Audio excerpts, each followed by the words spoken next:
Hello, I am Dr. Steve Johnson, and welcome to REBT Works, where we discuss anything and everything having to do with REBT. Today I want to look at 3 must-have REBT books. I'm often involved in training therapists in the REBT model, and it's not infrequently that I recommend to those who are serious about learning or growing in the REBT model and its application to clients that they read some really good REBT texts. But far too often, I think I fail to recommend what I think are really good texts that would give a firm foundation in this important model. So I'm going to recommend some of those books. Now, this is subjective, of course, but these have been my go-to books. And if you order them and read them, I hope you'll find them as helpful as they have been to me. So these are 3 books that I recommend that you study, and I recommend them in the order that I'm going to cover, which I think reading them would be most helpful. However, before I jump into discussing these 3 texts, let me say that I think it is very important to read some books by Albert Ellis himself. They are essential for understanding the history and origin of the model, and also for pragmatic reasons about the nature of the model and interventions and so forth. But I will do another recording on recommending some of his texts that I find very helpful and the reasons why I find them quite helpful. But the first book that I want to recommend is probably the most readable of the 3 that I'm going to be discussing, and it is an introductory text. It's entitled Rational Emotive Behavior Therapy, A Therapist's Guide, written by Albert Ellis and Catherine McLaren. In the opening chapter, it not only gives a quick overview of the origins and general philosophy and effectiveness, and perhaps surprisingly to some, the integration and eclectic aspects of REBT, but I will talk about that latter in just a few minutes. This chapter is followed by 2 chapters covering personality theory in REBT, as well as the REBT theory of personality disturbance and change.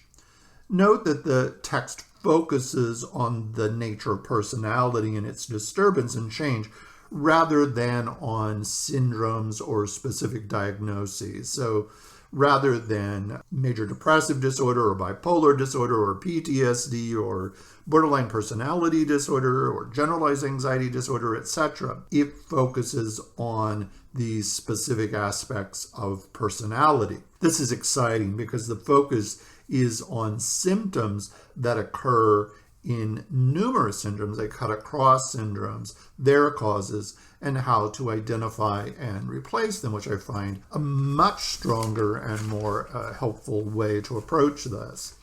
The following chapter details the REBT process of assessment of emotional and behavioral dysfunction.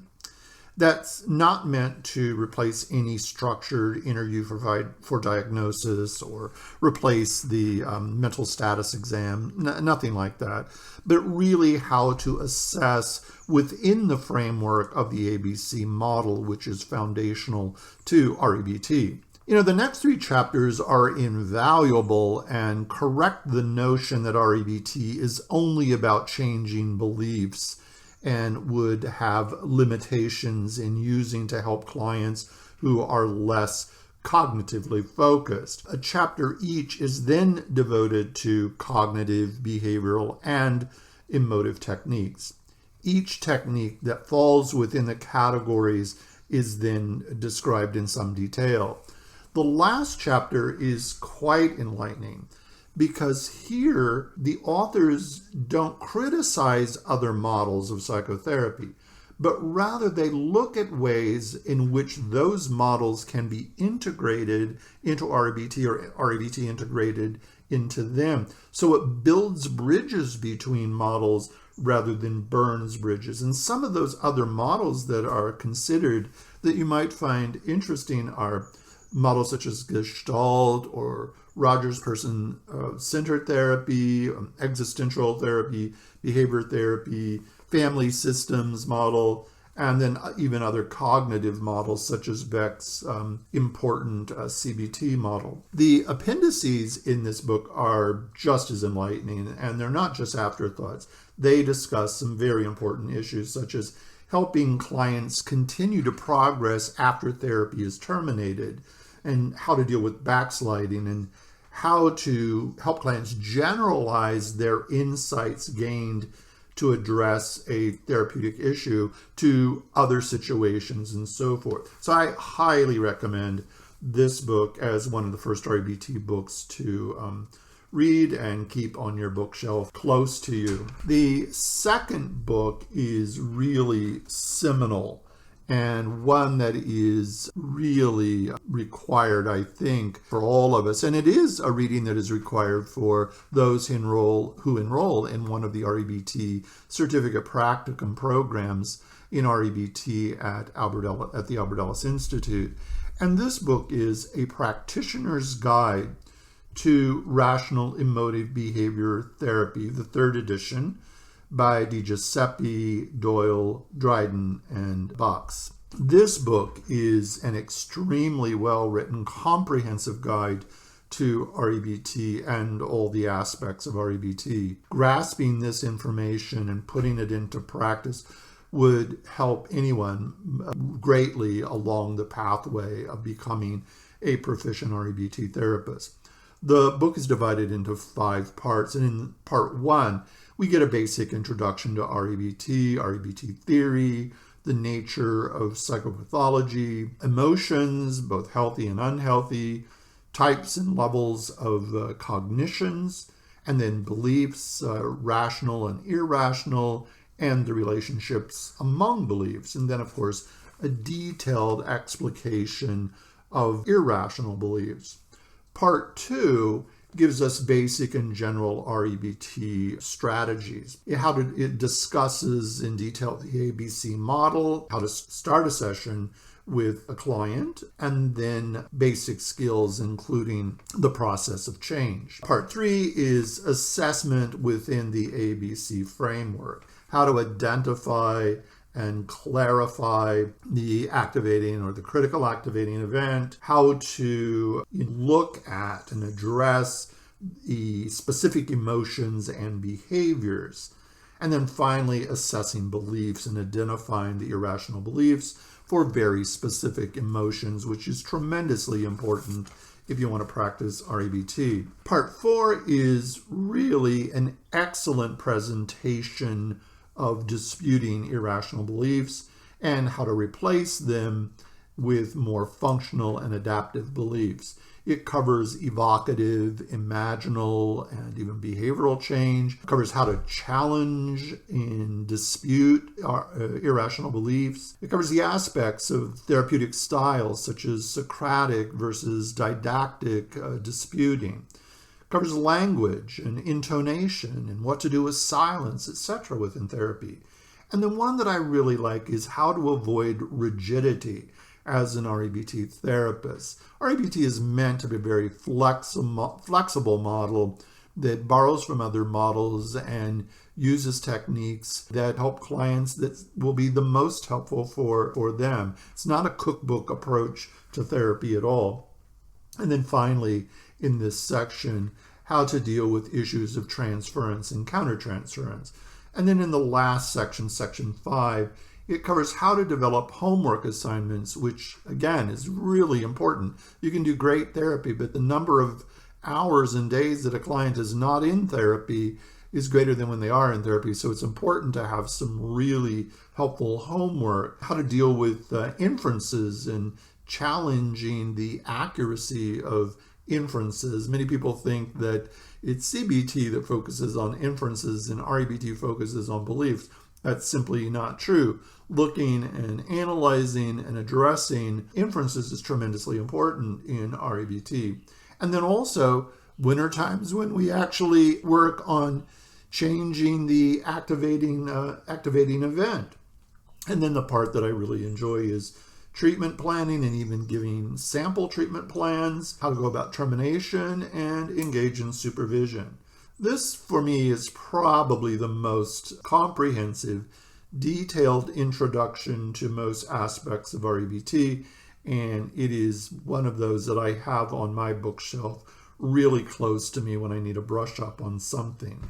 The third text or book that I would like to cover has made my REBT much more focused and especially helped me conceptualize emotions in ways that set the basis for a solid therapeutic treatment plan. The title of this book is Dealing with Emotional Problems Using Rational Emotive Cognitive Behavior Therapy, a Practitioner's Guide, written by Wendy Dryden. The book begins with an understanding of the nature of emotional problems and the healthy alternatives to those emotional problems. Thereafter, the book devotes a chapter each to a single emotion, and those emotions that are covered are anxiety, depression, guilt, shame, hurt, unhealthy anger, unhealthy jealousy, and unhealthy envy. And for each emotion, we learn about the inference associated with that emotion, the beliefs that give rise to that emotion, and then associated with that emotion, what are the behavioral and action potentials. This one is a really important book. One of the parts that I really enjoy is that we learn for each dysfunctional emotion that there is a functional alternative emotion, and they're in pairs. So let's look at one pair. That would be anxiety, which would be the dysfunctional emotion, and concern, which would be the functional emotion. And then for some other pairs, depression and sadness, depression being the dysfunctional emotion, sadness being the functional one. And then guilt, remorse, and that's all I will cover here, but guilt being the dysfunctional and remorse being the functional alternative. And then for each emotion pair, such as anxiety and concern, both emotions share the same inference. We learned that, for example, for anxiety, the concern, the inference that they share is that there's been a threat to them in some way. So for each emotional pair, such as depression and sadness, we learn that the beliefs that are associated are different. So for each emotional pair, the inference is the same, but the beliefs for the dysfunctional and dysfunctional emotion are quite different. And as I said, for depression, which is the dysfunctional emotion, and sadness, the functional alternative, we learned that the beliefs are quite different. For example, demandingness about a loss, that loss should not have occurred, is probably going to be present for depression, but it won't be present in sadness. There it would be, I wish that loss had not occurred. It would have been nice if it hadn't occurred. So it's more preferential language than demanding language. So we learn of the irrational beliefs for the dysfunctional negative emotion and the rational beliefs for the functional negative emotion. Then again, if we continue, then for each emotional pair, we learn that the behavior or the action potential is different for the dysfunctional and functional emotion. For example, if we look at guilt versus remorse, and remember, guilt would be the dysfunctional negative emotion, whereas remorse would be the functional alternative emotion. Guilt typically involves a global negative self-rating, and that would be the belief, but the action potential is to punish the self. Whereas in remorse, the individual's action potential is not to punish the self, but most likely to apologize if possible, and then move on in life in ways that would tend to minimize repeating the bad act that was done, for example. For me, this is a tremendously important book for a therapist to understand emotions and also the meanings, the evaluations, and the actions or the behaviors associated with each of those emotions. This is essential learning here to do effective REBT. Well, I hope you found these book recommendations helpful, and I hope you are enriched by them as much as I have been for years. If you have, please subscribe to this YouTube channel. This way you'll get notifications about me other books, and especially about the books that I will be covering that were written by Albert Ellis. Thank you so much, and have a great day. Bye-bye.